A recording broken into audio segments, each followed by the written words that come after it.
네, 오늘 하나님께서 저와 여러분들에게 주시는 말씀은 사도행전 18장 1절에서 4절 말씀이죠. 실패에도 신앙을 지켜 하나됨으로 열매를 맺어갑시다. 이런 제목인데요. 말씀 증거될 때 우리 하나님의 은혜와 사랑이 이곳에 함께하기를 원합니다. 오늘 새벽에 제가 집을 나오는데요. 바람이 좀 많이 불기는 하더라고요. 근데 그 바람이 굉장히 따뜻하게 포근하다는 느낌이 들 정도로 그런 느낌이 좀 들었습니다. 그래서 기온을 보니까 12도라고 그렇게 하는데, 가을에 12도는 되게 춥잖아요. 그죠? 근데 굉장히 따뜻한 이런 느낌을 받아서 왜 그럴까 생각을 해보니까 이게 적응의 문제가 아닌가 싶더라고요. 그러니까 추운 겨울에 적응된 몸은 이렇게 봄이 되면서 12도로 올라가면 되게 따뜻하고 포근하다 이런 느낌이고요. 반대로 더운 여름에 적응된 몸이 가을로 가면서 12도가 되면 되게 좀 춥고 쌀쌀하다라는 느낌을 받지 않습니까? 그래서 이걸 보면서 그만큼 우리가 환경에 참 잘 적응하는 그런 동물인가 보다 이런 생각을 했습니다. 물론 잘 적응해야 되겠죠. 그러나 그래야 살아남을 수가 있기 때문에 그런 것이죠. 신앙에서도 마찬가지라고 생각합니다. 우리가 하나님 중심의 신앙으로 빨리 적응을 해야 우리가 이 땅을 살아갈 때 신앙인으로서 온전한 삶을 살 수 있지 않나 이런 생각이 들어요.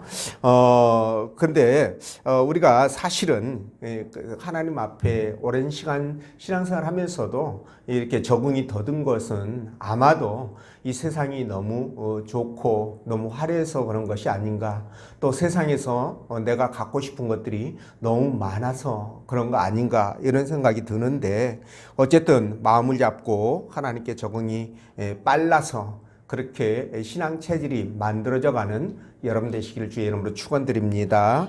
자, 오늘 하나님께서 본문의 말씀을 통해서 다음과 같은 세 가지로 우리에게 은혜를 주셨는데요. 그 첫 번째가 하나님 안에서 실패는 성공을 위한 시작이라는 겁니다.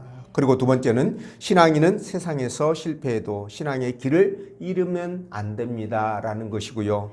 그리고 마지막 세 번째가 교회가 하나 될 때 풍성한 열매를 거둘 수 있습니다. 이런 제목인데, 말씀 따라가면서 실패해도 왜 우리가 믿음 안에 있어야 되는가? 그리고 신앙으로 하나가 될 때 열매가 어떻게 맺어지는지 성령께서 들려주시는 하나님의 음성을 듣도록 하겠습니다. 자, 첫째로 하나님 안에서 실패는 성공을 위한 시작이라는 말씀 여러분께 드립니다. 우리 1절, 2절 말씀 읽어봅니다. 시작.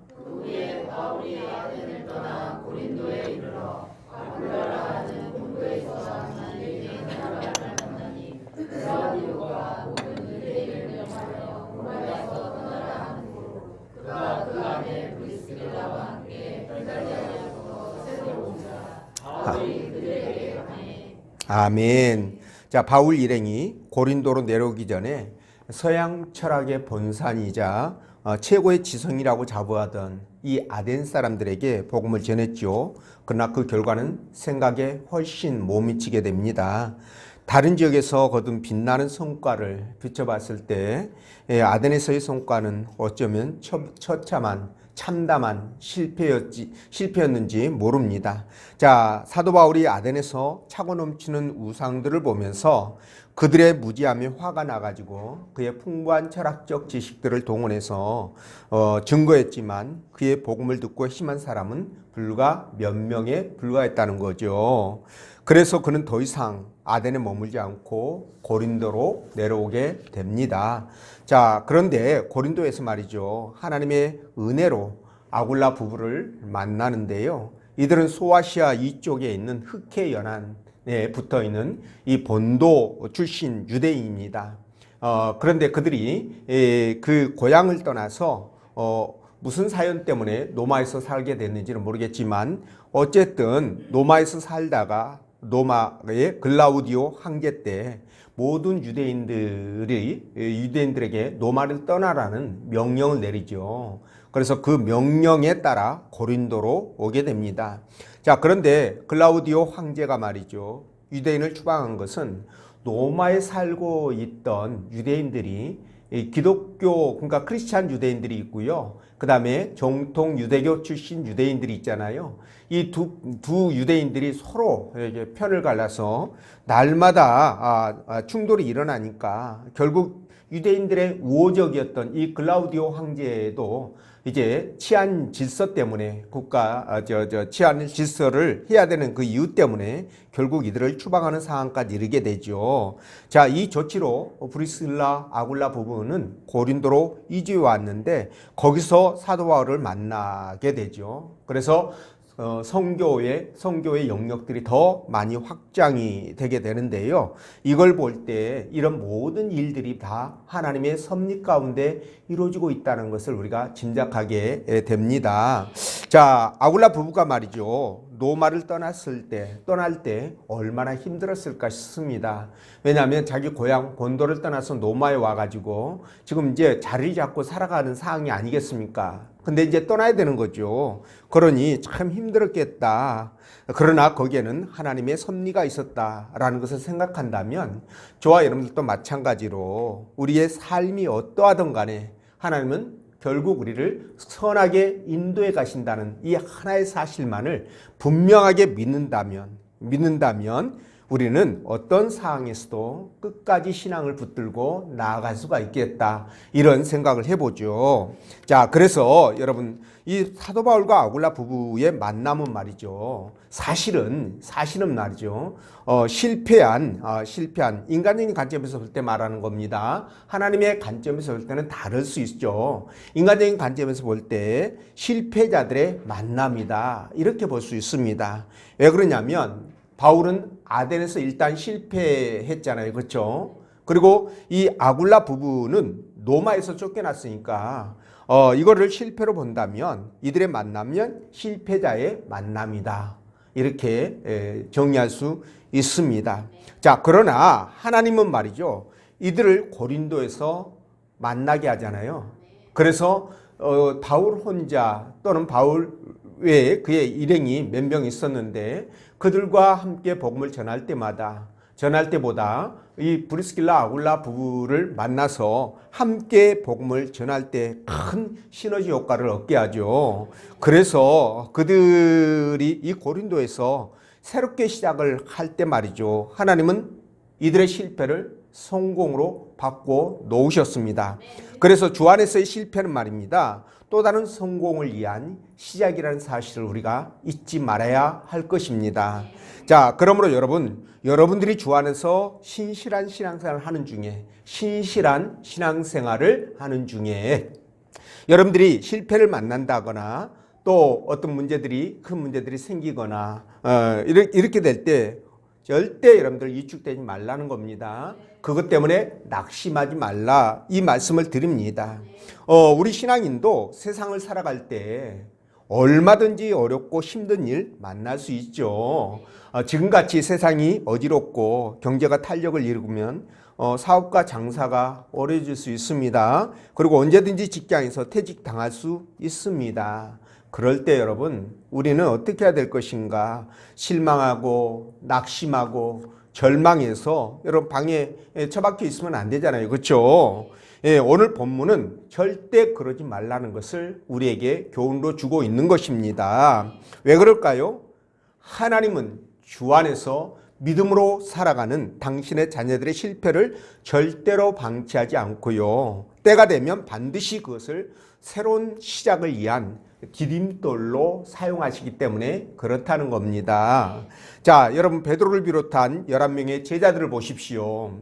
자, 이들은 인생을 다 걸고 그토록 따랐던 주님 말입니다. 그죠? 그 주님이 허망하게도 십자가에 달려 돌아가시자 이들은 모든 것을 체념하고 다시 갈릴리로 자기들 고향으로 돌아가지 않습니까? 그죠? 자, 그들은 아마도 여러 가지 생각으로 머리가 복잡했을 것 같아요. 자, 주님이 부활하시고 승천까지 했으니까 이분이 특별한 분이라는 것은 알겠지만 그렇다고 주님만 믿고 따랐던 우리는 닥쳤던 게 지붕 쳐다보는 격으로, 그죠? 그렇게 되었으니 3년의 그 시간이 얼마나 허송세월이었을까, 허망했을까, 이런 생각을 분명히 했을 법도 합니다, 여러분. 그렇지 않겠습니까? 자, 그런데 이들은 이런 상황 속에서 이들이 느끼는 감정은 뭘까요? 아, 나는 실패자구나. 아, 내 인생에 있어서 정말 앞으로 어떻게 이걸 풀어가야 될지, 이걸 이기고 나가야 될지 정말 어려운 그런 시기를 만났구나. 분명 이렇게 생각했을 것입니다. 그러나 여러분, 고기잡이를 하던 그들을 찾아오신 주님으로부터 내 양을 먹이고 내 양을 치라는 그런 사명을 받은 후부터 말입니다. 이들은 아, 내가 실패자가 아니라 성공자였구나, 이런 생각을 분명 했을 것입니다. 예, 결과적으로 봤을 때 이들은 세상에서 가장 위대한 성공자가 되지 않았습니까? 그죠? 그렇기 때문에 우리 신앙인들의 실패는 실패가 아니라는 것 여러분들 꼭 기억하시길 바랍니다. 사도 바울과 아굴라 부부도 말이죠, 세상적인 눈으로 볼 때 실패한 것처럼 보였어도 말입니다, 하나님 안에 있으면, 주님이 함께하면 반드시 성공자가 된다는 거예요. 사도 바울은 물론이고 아굴라 부부도 평신도 사역자로서 이후부터 이 초대교회 선교 사역에 있어서 혁혁한 공을 세우면서 큰 일꾼으로 이렇게 세워지게 되지 않습니까? 이런 걸 볼 때 우리 신앙인들의 실패는 있을 수 없다는 것을 다시 한번 말씀드립니다. 그러므로 우리는 이 두 실패자의 만남을 보면서 말이죠, 하나님 안에서 실패는 실패가 아니라 뭐라고요? 오히려 그것이 더 큰 영광이고 그리고 성공의 시작점이 된다는 사실. 네, 이거 하나만은 여러분들이 꼭 기억해 주시길 부탁드립니다.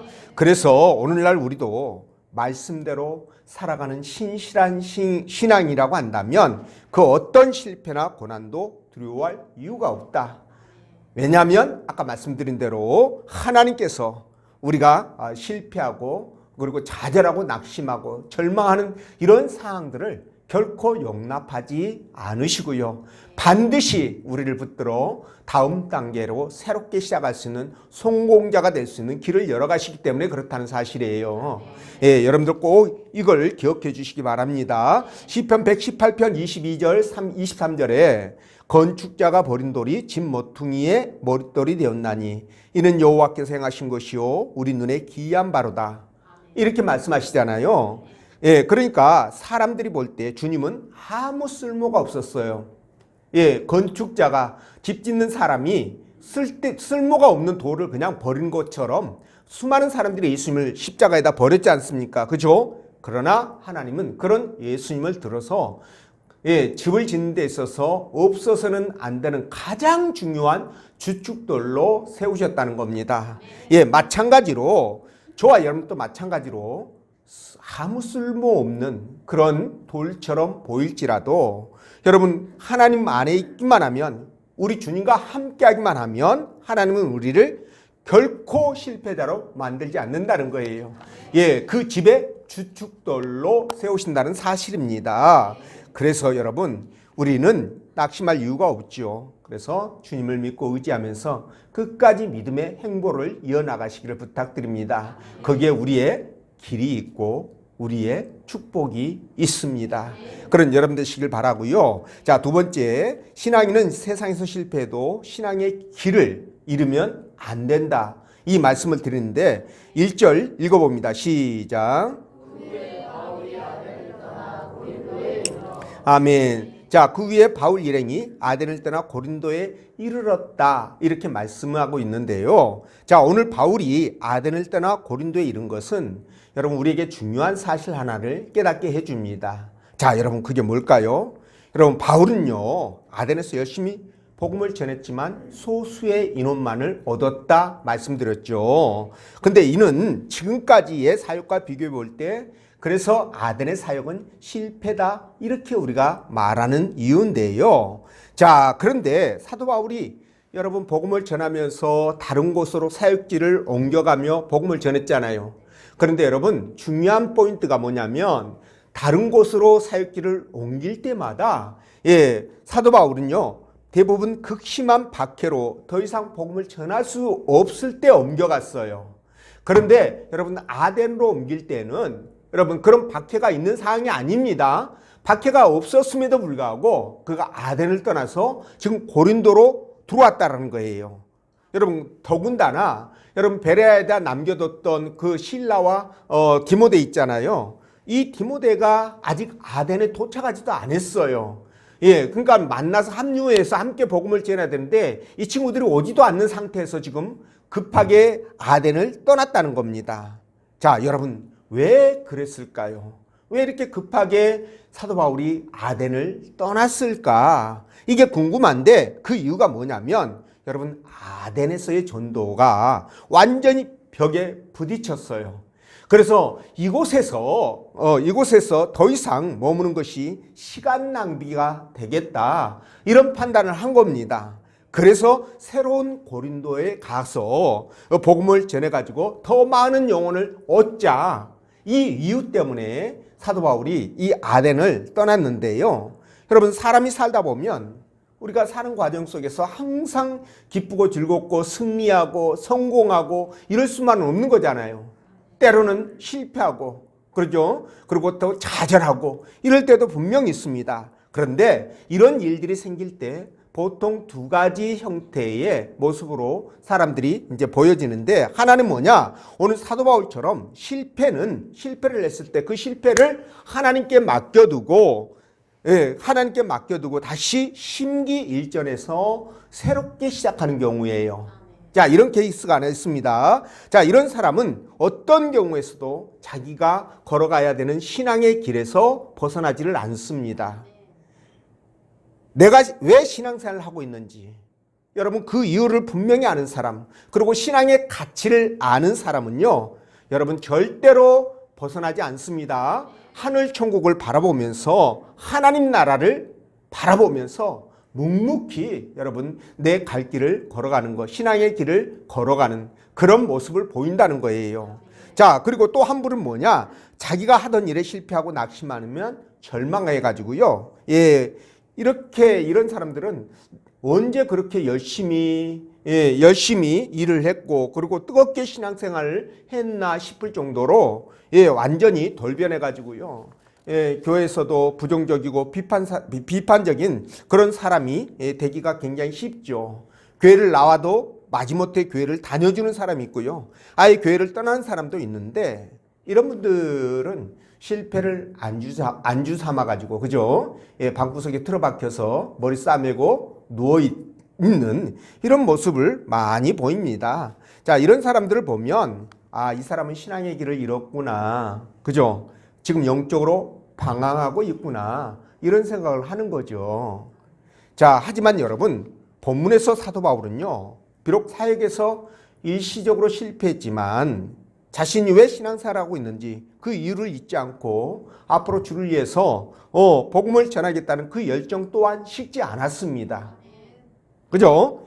오히려 하나님을 향한 믿음과 복음을 전하겠다라고 하는 그 열정은 더 굳건해졌다는 거죠. 왜 그러냐면 여러분 보십시오. 이 고린도로 갔지 않습니까? 아덴에서. 그죠?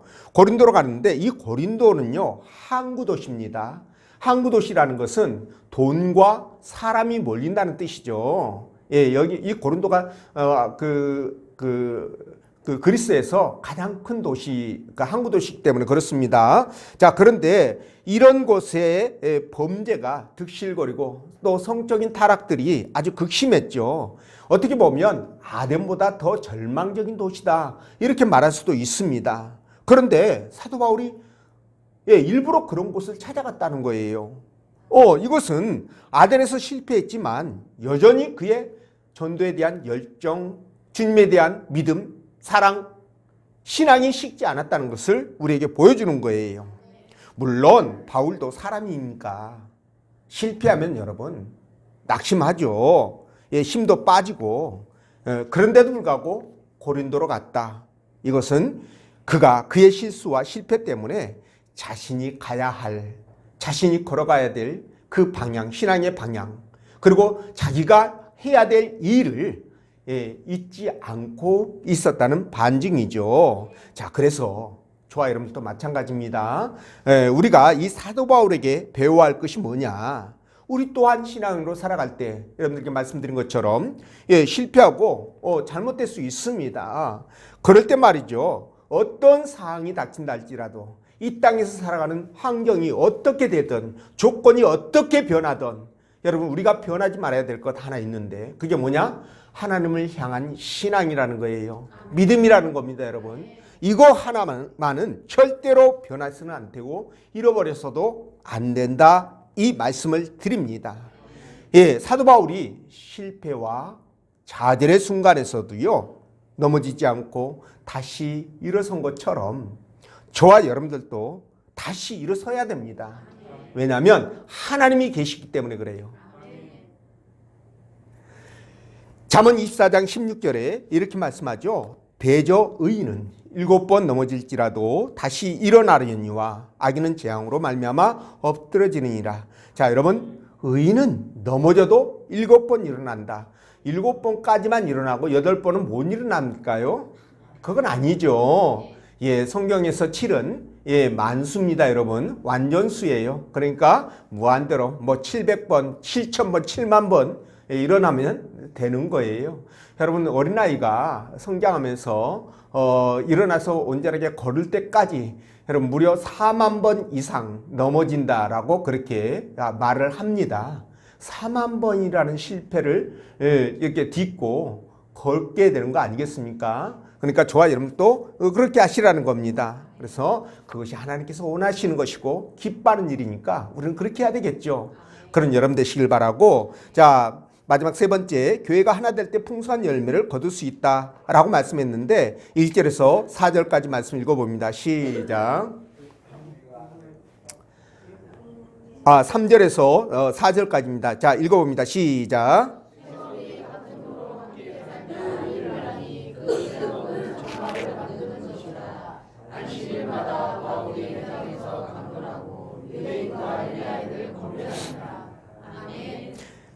네, 고린도에서 바울은 아굴라 부부를 만났다고 했죠. 자, 같이 살면서 참 신기하죠. 사도 바울도 이 천막 짓는 일을 했었어요. 원래 고향에서, 다소에서. 그런데 이 브리스길라 아굴라도 천막을 짓는 일을 했네. 그러니까 이 천막 짓는 일을 하고 있는 브리스길라 아굴라를 사도 바울이 찾아갑니다. 그래서 사도 바울은 고린도에 왔지만 거처할 곳이 아직 정해지지 않았었나 봐요. 그러다 보니 이 아굴라 부부 그 집에서 함께 살면서 천막을 만들면서 이렇게 복음을 이렇게 증거하는 이런 모습을 볼 수가 있습니다. 이렇게 정말 함께 사역을 감당하게 되는데요. 이 고린도는 바울과 여러 교우들과 함께 협력해서 복음을 전하며 교회를 세운 아주 모범적인 교회의 한 케이스라고 볼 수 있는데요. 자, 아굴라 부부와 함께 생업을 같이 한 이 사도 바울의 어떤 모습에 또 얼마나 감동했는지 모르겠지만 또는 말씀의 은혜를 받아서 그럴 수도 있겠죠. 그런데 이 아굴라 부부는 정말 이 사도 바울을 목숨을 내어놓을 만큼 충성스러운 부부였다. 이렇게 로마서 16장 4절에서 말씀하거든요. 정말 중요한 동역자를 얻게 됩니다. 자, 그런데 말이죠. 이들은 서로 그 모르던 사이에요. 고린도 와서 만난 겁니다. 이렇게 고린도에서 신앙과 같은 신앙이라는 이유로 같은 기술을 가지고 있었다는 이유로 지금 의기투합해가지고 함께 일을 하면서 복음을 전하게 되는데요. 여기에다가 또 누가 합류하느냐? 아까 말씀드렸던 실라와 디모데 베레아에다가 놔두고 왔다고 그랬죠. 이들이 고린도로 와가지고 합류하게 됩니다. 자, 그래서 이렇게 정말 강하게 복음을 증거하는데 이 실라가 누구냐면은요, 여러분 그 사도 바울이 1차 선교 여행을 마치고 예루살렘 교회에 가서 보고를 했을 때 예루살렘에 굉장히 큰 소동이 일어나게 되죠. 교회 내에서 이제 그 문제 가지고 이신칭이라는 문제 가지고 이제 회의를 했는데 결국 믿음으로 구원 얻는다는 이신칭의 그 중요한 교리가 제1차 예루살렘 공의에서 확정됩니다. 그런데 거기에서 단 4가지 사항이 있어요. 그 4가지 사항만, 율법에 있는 4가지 사항만 금지한다. 이런 이제 결정을 하게 되는데, 이 결정을 가지고 이 신라가 안디옥 교회도 가고, 그리고 이방 교회에다가 이 소식들을 이제 전하게 되겠죠. 그 일을 한 이후부터 바울의 2차 전도 때부터 합류해가지고 정말 바울을 도와서 최선을 다해가지고 생사고락을 함께하며 복음을 전했던 그 인물이 바로 신라입니다. 디모데는 누구냐? 여러분, 이 디모데는 사도 바울이 2차 복음을 전하러 출발을 했을 때 이 루스트라에서요 만난 사람이에요. 근데 그 디모데를 사도 바울이 당신의 아들로 삼을 만큼 굉장히 사랑을 쏟았고요. 그리고 교계의 큰 지도자로 세우게 되는데, 자, 이들이 지금 함께 모여서 원팀을 구성했습니다. 뭐 쉽게 말하면 성교의 드림팀이다, 이렇게 말씀을 드릴 수가 있을 것 같은데, 자, 이렇게 환상적인 팀을 구성했으니 당연히 고린도에서 전도의 결과가 어떻게 됐을까요? 크게 나타났을까요? 또 아덴처럼 망했을까요? 크게 나타났죠. 그럴 수밖에 없었습니다. 자, 그래서 우리가 오늘 이 시대에도 이런 모습들을 그대로 벤치마킹한다면, 여러분, 이 시대에도 분명히 역사가 일어날 것이다 라는 생각을 해봅니다.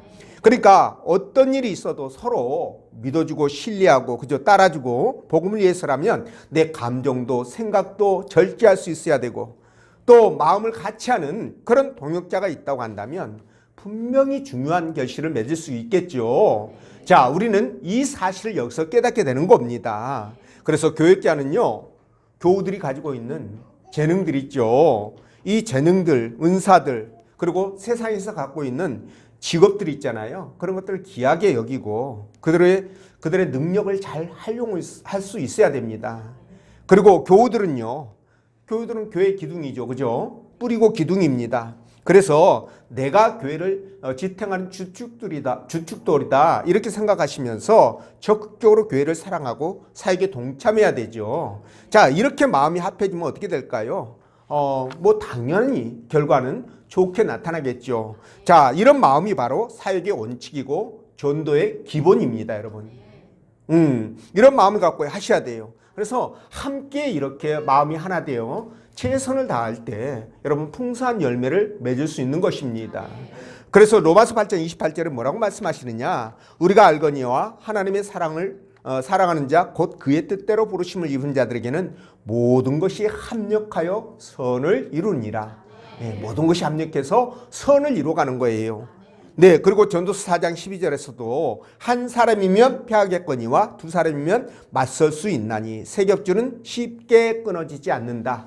자, 한 마음을 모으고 뜻을 모아서 교회 공동체가 하나가 되면 이 세상은 절대 이기지 못합니다. 그래서 교회는 이렇게 정말 모든 사람들이 함께 해야 되는 겁니다. 교회에서 어떤 특정인의 힘과 그분의 기여로 사역이 이루어지고 교회가 세워지는 것은 건강하지 못한 거예요. 특정인들의 몇 사람에 의해서 교회가 그렇게 유지가 되고 운영이 되는 것은 건강하지 못하다는 증거입니다. 교회는 뭐 남녀노소 불문하고 모든 사람들이 함께 마음을 모아서 움직여야 되는 겁니다. 좀 부족하고 좀 더디더라도 그렇게 가는 것이 맞습니다. 여러분, 왜 그래야 되는지 아십니까? 왜 이렇게 함께 해야 되고 하나가 돼야 되냐면, 여러분, 우리 하나님의 존재와 존재의 양태가 바로 이런 모습이기 때문에 그래요. 여러분, 하나님께서 어떻게 존재하십니까? 하나님이 단독으로 존재하시는 것이 아니라 삼위의 하나님으로 세 분 하나님이 함께 존재하시죠. 그분들이 사역할 때도 한 분만 사역하는 게 아니에요. 성부, 성자, 성령 이 세 분이 함께 사역을 합니다. 그래서 이렇게 공동체로 사역하고 공동체로 존재하는 양태가 그대로 교회로 리플렉트, 그러니까 그대로 투영돼서 교회에서도 그렇게 이루어져야 하나님 뜻에 맞는 거예요. 그래서 교회도 성도들이 존재할 때 함께 공동체로 존재해야 됩니다. 그리고 사역을 할 때도 하나가 되어져서 사역을 해야 됩니다. 누구는 주의 일을 하는데 그냥 어떤 사람 멀뚱멀뚱 쳐다보면서 너는 해라, 나는 구경한다 이래버리면 여러분 신앙인의 자질이 없는 거예요. 하나님의 존재 양식에서 벗어나는 겁니다. 안 되겠죠. 그래서 우리가 하나가 돼야 될 이유를 거기서 찾는 겁니다. 그래서 사도 바울은요, 로마서 16장을 비롯해서 성경 여러 곳에서 많은 동역자들, 자기를 도와서 함께 사역했던 동역자들 있잖아요. 그들의 이름을 거명하면서 이들을 기억해달라고 교회에다 부탁을 합니다. 여러분도 아시죠? 이걸 볼 때 사도 바울도 선교에서는요, 복음을 전하고 교회를 세워가는 것에 있어서는 혼자가 아니라 많은 사람들이 함께 해야 된다는 것을 말씀하신 거예요. 그래서 실제 사도 바울도 여러분 혼자가 두각되는 것처럼 그렇게 보여지지만 실제는 그 밑바탕에서 브리실라와 아굴라, 아까 실라나 디모데 이런 수많은 사람들이 같이 협력해서 사역을 이루었다는 것을 알 수 있습니다. 그래서 저와 여러분들도 마찬가지예요. 교회는요, 무슨 일이 있어도 여러분 하나로 뭉치고 마음을 같이 해야 됩니다. 진짜예요, 여러분. 멀찌감치 떨어져 가지고 그렇게 하는 것 절대 하나님 뜻에 합당하지 않아요. 근데 실제로 있잖아요, 그렇죠? 교회에서 보면 큰 교회든 작은 교회든 일하신 분들은 몇 분만 하시고 일 안 하신 분들은 그냥 멀찌감치 떨어서 그냥 구경만 멀뚱멀뚱 구경만 하잖아요. 이거 하나님이 기뻐하시지 않는다는 거 여러분들 오늘 이 시간을 통해서 분명히 깨달으셔야 됩니다. 그래서 좀 가장해서 말씀드리면 여러분 싸울 때도 함께 싸워야 돼. 함께 싸워야 되고 여러분 또 먹을 때도 어떻게 해야 돼? 함께 먹어야 되고 우리 함께 먹고 있죠, 그렇죠? 그리고 화장실 갈 때도 어떻게 해야 된다? 화장실 갈 때도 함께 가시고 한 분이 가시면 전체가 다 같이 화장실로 들어가는 거예요. 우스갯소리를 한 건데 그만큼 여러분 우리 이 교회 공동체는 그렇게 끈끈하게 묶여야 된다는 겁니다. 그게 당연한 게 여러분 우리가 이 땅에서 살아가는 동안에 이 모든 것들이 다 끝나버린다면 단절된다면 그럴 이유가 없잖아요. 근데 우리는 이 땅을 떠나면 아버지 나라에 갔을 때 여러분 그곳에서도 관계가 계속 이어져야 되는 거예요. 어떤 분들은 교회별로 모인다 이렇게 말씀하시는 분도 있는데 성경이 없는 얘기니까 내가 그게 진실인지 아닌지는 모르겠습니다만 전혀 근거 없는 얘기는 아니다. 저는 그렇게 말씀을 드립니다. 그렇기 때문에 저와 여러분들이 영원히 봐야 돼요, 얼굴을. 영원히 봐야 될 형제에게 얼굴 붉히고 미워하고 막 그러다가 갑자기 오늘 밤 떠났어. 그러면 거기 천국에 가서 다음에 어떻게 그 형제를 보겠냐고. 안 그렇습니까? 그리고 형제들이 열심히 일할 때 나는 뒷짐지고 그렇게 놀았다면 여러분 또 그 형제 얼굴 보기 민망하잖아요. 하나님도 벌써 다 아시고 계시는데, 그죠? 그렇기 때문에 저와 여러분들은 어떻게 해야 되느냐? 진짜 교회 공동체 안에서는 정말 형제들이 한 마음 한 뜻이 되어져서 같은 말 같은 마음 같은 뜻 같은 열매를 맺어가야 된다는 말씀을 드립니다. 그럴 때 이 공동체는 굉장히 힘을 얻게 돼요. 그리고 어떤 일도 가능합니다. 교회는 여러분 죽음을 두려워하지 않는 집단이잖아요. 집단이라는 표현이 어울리지 않네. 죽음을 두려워하지 않는 공동체입니다. 여러분들 인정하시죠? 그렇기 때문에 세상을 바꾸는 겁니다. 죽음을 두려워하면 그게 무서우니까 세상을 바꿀 수 없죠. 근데 죽음을 두려워하지 않아요. 왜냐하면 우리가 또 돌아가서 영원히 살아가야 될 나의 또 다른 집이 있기 때문에 이사 가는 거니까 두려워하지 않는 거예요. 그래서 힘이 있는 건데 근데 하나가 되지 않고 분열이 되거나 문제가 생기면 어떻게 됩니까? 전혀 그렇게 할 수가 없는 거죠. 그래서 교회는 그렇게 되면 여러분 어떻게 됩니까? 그냥 헌신짝이에요. 길거리에 밟히는 밟히는 어떤 존재에 불과하다. 이 말씀을 드리는 겁니다. 그래서 여러분들이 어떤 일이 있어도 이제 설 또 다시 샜잖아요. 그죠? 구정설, 그죠? 음력설 샜잖아요. 그죠? 설 세면 새해 아니에요? 그러니까 다시 한번 여러분 새해를 맞이해서 마음을 다잡고 이렇게 주의 은혜 안에서 실패했다고 여러분 코 빠지지 마시고 교회 공동체 중심에서 다시 한번 힘을 얻으시고 열심히 사역도 감당하시고 또 일도 열심히 하셔서 복 받고 또 은혜 받고 은혜 안에 살아가는 여러분 되시길 주의 이름으로 축원드립니다. 기도합니다.